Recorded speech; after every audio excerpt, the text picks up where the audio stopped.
결혼 23년 만에 처음 보는 아내의 모습이었다. 새벽 2시 화장실을 가려다 거실을 지나는데 혜진이 소파에 앉아 휴대폰을 들여다보고 있었다. 화면의 푸른 빛이 그녀의 얼굴을 비추고 있었는데 표정이 심상치 않았다. 무언가에 완전히 몰입해 있는 얼굴이었다. 여보, 아직 안 자?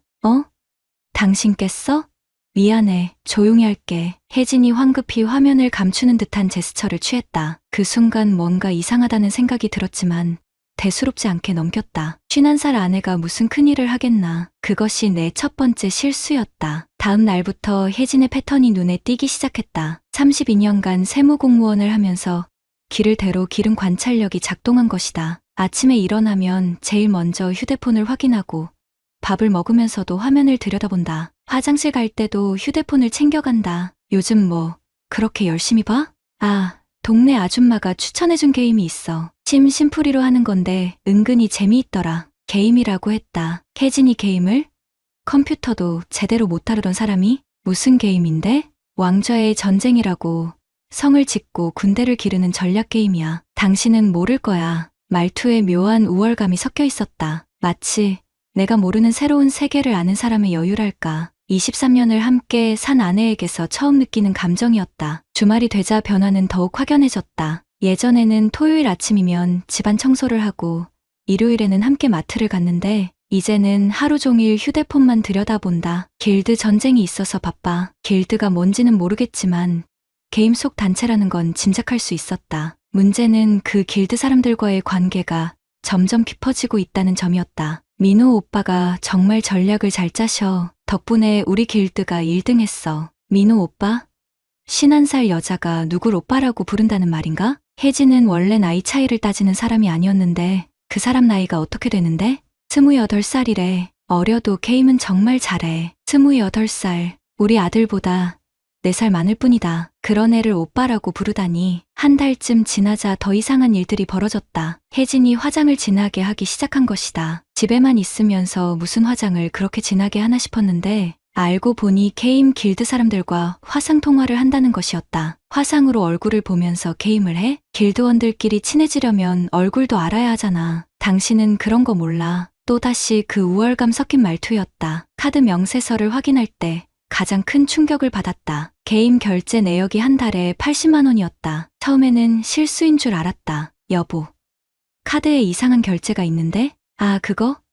게임 아이템 샀어. 길드 전쟁에서 이기려면 좋은 아이템이 필요하거든. 80만 원짜리 게임 아이템이라니. 우리가 한 달 생활비로 쓰는 돈을 게임에 쏟아붓고 있었던 것이다. 그 정도 돈이면 당신은 게임 모르니까 그래. 요즘 사람들은 다 이렇게 해. 그날 밤 혜진이 새벽 3시까지 게임을 하는 모습을 지켜봤다. 휴대폰을 손에서 놓지 않고 때로는 혼자 웃기도 하고 때로는 진지한 표정으로 무언가를 타이핑했다. 23년 결혼 생활에서 이런 혜진은 처음이었다. 아이들이 어렸을 때도 경제적으로 어려웠을 때도 이렇게 다른 사람 같지는 않았다. 3년 후 정년 퇴직을 앞두고 있는 시점에서 퇴직 후 부부가 함께 보낼 시간을 기대하고 있었는데 아내는 이미 다른 세계에 빠져 있었다. 게임이라는 것이 이렇게 사람을 변하게 만들 수 있다는 사실을 그때는 몰랐다. 더욱이 그 게임 속에서 혜진을 노리는 사기꾼이 있다는 것도 내 32년 공무원 경험으로도 예상하지 못한 위험이 우리 집 안에서 자라나고 있었다. 2달이 지나자 혜진의 변화는 돌이킬 수 없는 수준에 이르렀다. 아침 7시 출근 준비를 하는데 혜진이 거울 앞에서 화장을 하고 있었다. 집에만 있을 텐데 왜 화장을 하나 싶어 물어봤더니 길드 사람들과 화상통화가 있다고 했다. 51살 여자가 28살 남자와 화상통화를 위해 화장을 한다는 게 정상적으로 보였을까? 그날 저녁 혜진이 폭탄 선언을 했다. 내일 길드 정모가 있어서 나가야 해. 길드 정모? 게임하는 사람들이 실제로 만나는 거야. 강남에서 하기로 했어. 32년간 공무원 생활을 하면서 기른 직감이 경고음을 울렸다. 뭔가 위험한 냄새가 났다. 누가 몇 명이나 만나는데? 그건 가봐야 알겠어. 민호 오빠가 주선하셨거든. 또 그 민호라는 놈이었다. 28살짜리가 51살 기운 여성을 밖으로 불러낸다는 것이 어떤 의미인지 혜진은 정말 모르는 것일까. 다음 날 토요일 혜진은 평소보다 1시간 일찍 일어나 샤워를 했다. 옷장에서 꺼낸 건 작년에 산 원피스였다. 언제 입으려고 사놨는지 기억도 안 나는 옷이었다. 그렇게까지 꾸미고 나갈 일이야? 사람들 만났는데 대충 입고 나갈 수는 없잖아. 오후 2시에 나간 혜진이 돌아온 건 저녁 9시였다. 7시간 동안 뭘 했을까? 개인 모임이 그렇게 오래 걸릴 일인가? 어떻게 됐어? 사람들 많이 왔어? 응, 재미있었어. 게임에서만 보던 사람들을 실제로 보니까 신기하더라. 표정이 이상했다. 뭔가 감추고 있는 것 같은 어색함이 있었다. 그 주부터 혜진의 외출이 잦아졌다. 수요일에는 길드 회의, 금요일에는 길드 저녁 모임, 일요일에는 또 다른 정모. 23년 결혼 생활에서 혜진이 이렇게 자주 나간 적은 없었다. 더 이상한 건 카드 사용 내역이었다. 강남 일대 카페와 식당에서의 결제가 눈에 띄게 늘었다. 그것도 혼자 먹기에는 과한 금액들이었다. 어느 날 밤, 혜진이 화장실에 갈 때 휴대폰을 놓고 간 적이 있었다. 호기심이 생겨 화면을 봤는데 카카오톡 메시지가 와 있었다. 누나, 오늘도 즐거웠어요. 다음에는 더 좋은 곳에서 만나요. 발신자는 민호였다. 51살 기혼 여성이 28살 남자 이름 옆에 하트를 붙여놓다니. 그날 밤 잠이 오지 않았다. 23년간 믿어왔던 아내가 다른 남자와 만나고 있다는 의심이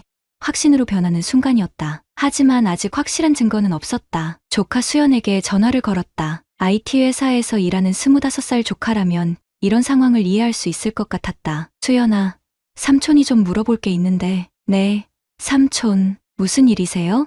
이모가 요즘 게임을 하는데 거기서 만난 사람들과 자주 만나고 있어. 이게 정상적인 건가? 수연의 목소리가 심각해졌다. 어떤 게임이요? 왕좌의 전쟁이라고 하던데. 아, 그 게임. 삼촌, 혹시 이모가 개인비로 많은 돈을 쓰고 계세요? 한 달에 100만 원 정도? 그건 너무 많아요. 그리고 그 게임 커뮤니티에 보면 중년 여성들을 노리는 사기꾼들이 있다는 글을 본 적이 있어요. 사기꾼. 그 단어를 듣는 순간 머릿속이 하얘졌다. 사기꾼이라고?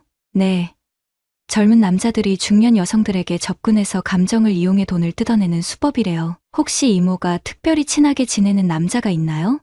민호, 그 28살 놈의 얼굴이 떠올랐다. 수연아, 삼촌이 너한테 부탁이 하나 있다. 말씀하세요. 그 게임에서 민호라는 닉네임을 찾아볼 수 있을까? 28살 남자라고 하는데 한번 찾아볼게요. 그런데 삼촌, 이모와 한번 진솔한 대화를 해보세요. 뭔가 이상하다는 느낌이 들어요. 전화를 끊고 나서 혜진을 바라봤다. 여전히 휴대폰을 들여다보며 무언가를 열심히 타이핑하고 있었다. 그 얼굴에 떠오른 미소가 23년 동안 나를 바라볼 때의 미소와는 전혀 다르다는 걸 그때야 깨달았다. 내 아내가 사기꾼에게 속고 있을지도 모른다는 생각이 머릿속을 지배하기 시작했다. 조카 수연이 조사한 결과는 충격적이었다. 삼촌, 그 민호라는 놈 찾았어요. 수연이 내민 스마트폰 화면에는 온라인 사기 피해자 카페의 게시글이 떠 있었다. 제목부터 소름이 돋았다. 왕좌의 전쟁 길드장 민호, 중년 여성 전문 사기꾼 주의. 이미 여러 명이 당했다는 거네요. 수법도 똑같아요. 게임에서 친해진 후 오프라인 만남. 그 다음에 투자 제안으로 이어진다고 하는데, 투자 제안. 아직 혜진에게서 그런 얘기는 듣지 못했다. 하지만 시간 문제일 것 같았다. 그날 밤, 혜진이 평소보다 들뜬 목소리로 말했다. 여보, 민호 오빠가 정말 대단한 분이더라. 메타버스 사업을 하신다면서? 메타버스, 정확히 뭔지는 몰라도 요즘 뉴스에서 자주 듣는 단어였다. 그게 뭔데? 가상현실에서 하는 사업이래. 앞으로 대박 날 분야라고 하시던데 나도 참여해볼까 생각 중이야. 32년간 세무공무원을 하면서 수없이 들어본 말이었다. 대박 날 분야. 절대 손해 안 보는 투자. 사기꾼들이 즐겨 쓰는 상투적 멘트들이었다. 참여한다는 게 뭔 소리야? 투자하는 거지. 민호 오빠가 말씀하시기를 지금 들어가면 초기 투자자로 인정해 주신다고 하시는데 결국 시작됐구나. 내 예상이 맞았다. 얼마나 투자하려고? 처음에는 3천만 원 정도? 우리 적금 하나 정도면 되잖아. 3천만 원. 우리가 10년 동안 모은 목돈이었다. 퇴직 후 생활자금으로 아껴둔 돈이었다. 혜진아, 그 사람을 실제로 본 지 얼마나 됐다고 그런 큰 돈을. 당신은 모르는 얘기야. 민호 오빠는 이미 여러 사업을 성공시키신 분이라고. 나를 믿고 투자 기회를 주시는 거야. 믿는다. 23년 결혼 생활에서 혜진이 내게 한 번도 하지 않은 말을 28살 사기꾼에게는 하고 있었다. 다음 날 수연에게 다시 연락했다. 수연아, 그 민호라는 놈이 메타버스 투자 얘기를 한다는데 완전 전형적인 수법이에요. 요즘 NFT나 메타버스 같은 신기술을 이용해서 중년층을 속이는 거예요. 이모 정말 위험해요. 어떻게 막을 수 있을까? 일단 그 놈의 정체부터 파악해야죠. 제가 좀 더 자세히 조사해 볼게요. 그 주말 혜진이 또 나갔다. 이번에는 투자 설명회라고 했다. 5시간 후 돌아온 혜진의 표정은 완전히 달라져 있었다. 여보, 정말 대박이야. 민호 오빠가 보여주신 사업계획서가 정말 구체적이더라. 1년 안에 투자금의 5배는 벌 수 있다고 하시는데? 5배, 사기꾼들이 가장 좋아하는 숫자 중 하나였다. 너무 적으면 매력이 없고, 너무 크면 의심받으니까 딱 적당한 수준. 그 사업계획서 좀 보여줄 수 있어? 그건 기밀이라서 나중에 정식으로 투자하면 받을 수 있을 거야.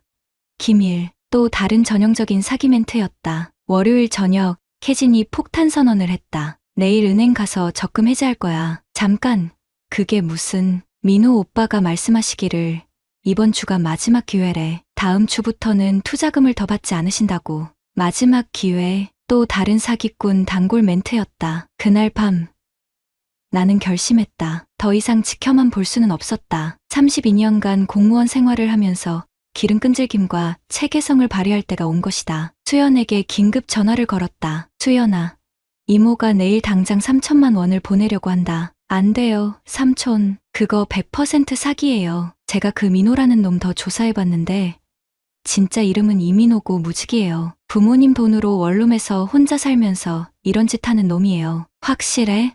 네. 온라인에서 찾은 피해자들이 벌써 15명이 넘어요. 피해 총액만 해도 3억이 넘는다고 하더라고요. 3억, 그 정도면 전문적인 사기꾼이었다. 삼촌, 이모한테 절대 돈 보내지 못하게 하세요. 그리고 그 놈을 고발해야 해요. 전화를 끊고 혜진을 바라봤다. 여전히 휴대폰을 보며 환한 미소를 짓고 있었다. 아마 그 사기꾼과 메시지를 주고받고 있을 것이다. 23년 결혼 생활에서 가장 화가 나는 순간이었다. 내 아내를 28살 사기꾼이 농락하고 있다는 사실이, 그리고 그 아내가 그 놈을 나보다 더 믿고 있다는 사실이 견딜 수 없었다. 이제 전쟁이었다. 55살 세무공무원 vs 28살 사기꾼의 진짜 싸움이 시작되는 것이다. 화요일 아침, 혜진이 은행에 가려고 준비하는 모습을 지켜봤다. 3천만 원을 그 사기꾼에게 보내려는 마지막 순간이었다. 혜진아, 앉아. 왜? 늦으면 은행 문 닫아. 앉으라고 했어. 32년간 공무원 생활을 하면서 기른 권위 있는 목소리였다. 혜진이 어리둥절한 표정으로 소파에 앉았다. 내 휴대폰을 꺼내 수연이 보내준 자료들을 화면에 띄웠다. 이게 뭔지 아나? 혜진의 얼굴이 점점 창백해졌다. 화면에는 온라인 사기 피해자 카페의 게시글들이 가득했다. 모두 민호라는 이름의 사기꾼에 대한 경고글들이었다. 이민호, 28세, 원룸 거주 무직자, 부모 돈으로 생활하면서 게임을 통해 중년 여성들에게 접근의 돈을 뜯어내는 전문 사기꾼이야. 그럴 리 없어. 민호 오빠는, 오빠. 51살이 28살을 오빠라고 불러? 혜진의 목소리가 떨리기 시작했다. 그 사람은 정말 착한 분이야. 나를 이해해주고, 이해? 당신 통장을 이해한 거지. 수연이 조사한 추가 자료를 보여줬다. 피해자 15명, 총 피해액 3억 2천만 원, 모두 40대 이상 기혼 여성들이었다. 봐라. 이 여자도 당신과 똑같은 말을 했어. 민호 오빠가 나를 이해해준다고. 혜진이 휴대폰을 꺼내 민호에게 전화를 걸었다. 1번, 2번, 3번, 모두 연결되지 않았다. 이상하네. 왜 전화를 안 받지? 당연하지. 이미 다른 먹잇감을 찾아 떠났을 거야. 그제야 혜진의 표정에 공포가 스쳤다. 설마 정말 사기야? 3천만 원이면 그놈한테는 용돈 수준이겠지. 당신 같은 호구가 또 있을 테니까. 혜진이 울기 시작했다. 하지만 내 화는 더 컸다. 23년 결혼 생활에서 이렇게 분노한 적은 없었다. 혜진아, 당신 정신이 있어? 50살 먹고 28살 놈한테 속아서 우리 퇴직자금을 날릴 뻔했잖아. 미안해. 정말 몰랐어. 몰랐다고? 3개월 동안 그 놈과 몰래 만나면서 몰랐다고? 그날 저녁 수연이 집에 왔다. 노트북을 가져와서 더 자세한 조사 결과를 보여줬다. 삼촌, 이거 봐요. 이 놈이 사용하는 계좌가 여러 개예요. 모두 다른 이름으로 되어 있는데 아마 차명 계좌인 것 같아요. 그럼 돈을 추적할 수 있다는 얘기네? 어려워요. 이미 다른 계좌로 빠졌을 가능성이 높거든요. 하지만 고발은 할 수 있어요. 다음 날 나는 조기 퇴근을 하고 강남경찰서에 갔다. 32년간 공무원 생활을 하면서 경찰들과도 자주 업무를 했기 때문에 요령은 알고 있었다. 사기죄로 고발하고 싶습니다. 담당 형사는 생각보다 적극적이었다. 요즘 이런 게임 사기가 정말 많아요. 특히 중년 여성들이 많이 당하시더라고요. 잡을 수 있을까요? 증거가 충분하면 가능해요. 그런데 피해자분이 직접 와서 진술해야 하는데 혜진을 설득하는데 일주일이 걸렸다. 처음에는 창피해서 못하겠다고 버텼지만 다른 피해자들 얘기를 들려주자 마음을 바꿨다. 그럼 나처럼 당한 사람이 더 있다는 거야? 15명이 넘어. 당신이 신고하면 그 놈을 잡을 수 있어. 경찰서에서 혜진의 진술을 받는 모습을 지켜보는 내 마음은 복잡했다. 23년을 함께 산 아내가 다른 남자에게 속아 넘어간 과정을 남들 앞에서 털어놓는 모습이 측은하기도 하고 화가 나기도 했다. 이민호가 처음에는 정말 친절했어요. 게임에서 저를 도와주고 제 고민도 들어주고 담당 형사가 고개를 끄덕였다. 전형적인 수법이에요. 감정적으로 의존하게 만든 다음에 돈을 요구하는 거죠. 한 달 후 경찰에서 연락이 왔다. 이민호를 검거했다는 소식이었다. 다른 피해자들 신고가 추가로 들어와서 수사가 빨라졌어요. 총 21명 피해자의 피해액 4억 8천만 원 규모네요. 형량은 어느 정도 나올까요? 초범이 아니라서 실형은 확실해 보여요. 3년 정도는 받을 것 같습니다. 3년. 그래도 감옥에는 들어간다니 조금은 속이 시원했다. 하지만 집 안 분위기는 여전히 험악했다. 대학생 딸과 직장인 아들이 사실을 알고 나서는 혜진을 보는 시선이 차가워졌다. 엄마, 어떻게 그런 일이 일어날 수가 있어요? 딸의 말에 혜진은 대답하지 못했다. 아들은 더 직설적이었다. 아빠 퇴직 자금을 게임 사기꾼한테 줄 뻔했다고요? 정말 이해할 수 없어요. 그날 밤 혜진이 말했다. 여보, 정말 미안해. 내가 너무 바보였어. 미안하다고 끝날 일이야?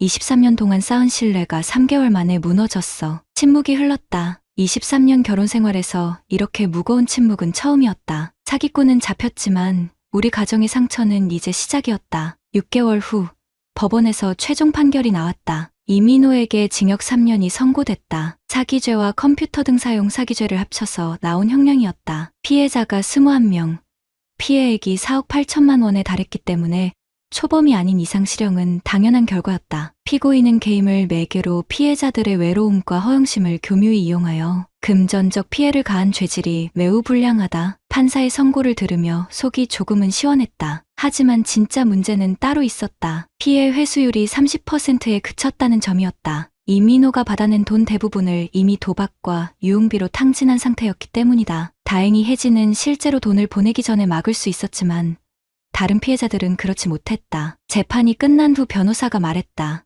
요즘 이런 사기가 정말 많아요. 특히 중년층을 노리는 온라인 사기가 급증하고 있거든요. 집으로 돌아오는 길에 혜진이 말했다. 여보, 정말 다행이었어. 당신이 막아줘서. 다행이라고?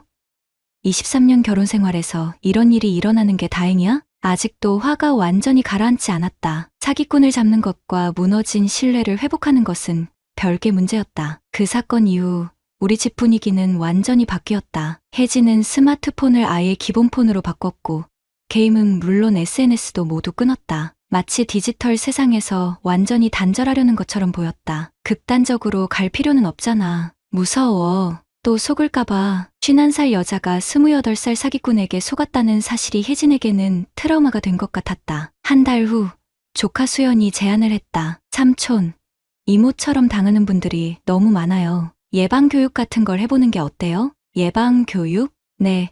중년층을 대상으로 온라인 사기 수법이나 디지털 기기 안전 사용법 같은 걸 알려주는 거예요. 그 말을 듣고 생각해봤다. 32년간 공무원 생활을 하면서 시민들에게 세무 교육을 해온 경험이 있었다. 그 경험을 디지털 사기 예방에 활용할 수 있을 것 같았다. 다음 주부터 구청 평생교육원에서 중년층 디지털 사기 예방 교육을 시작했다. 첫 강의 때 30명 정도 왔는데 대부분 50대 이상 여성들이었다. 저희 부부가 직접 겪은 일을 바탕으로 말씀드리겠습니다. 실제 사례를 들려주니 참가자들의 반응이 뜨거웠다. 저도 비슷한 연락이 왔었는데 다행히 안 넘어갔네요. 우리 딸한테도 꼭 얘기해줘야겠어요. 강의를 하면서 느낀 건 나처럼 디지털에 무지한 중년층이 정말 많다는 것이었다. 그리고 그 무지함을 노리는 사기꾼들도 점점 교묘해지고 있다는 점이었다. 6개월째 강의를 하고 있을 때 한 참가자가 말했다. 선생님 덕분에 저희 아들이 온라인 도박 사기를 피할 수 있었어요. 그런 말을 들을 때마다 보람을 느꼈다. 우리 부부가 당한 일이 다른 가정을 지키는데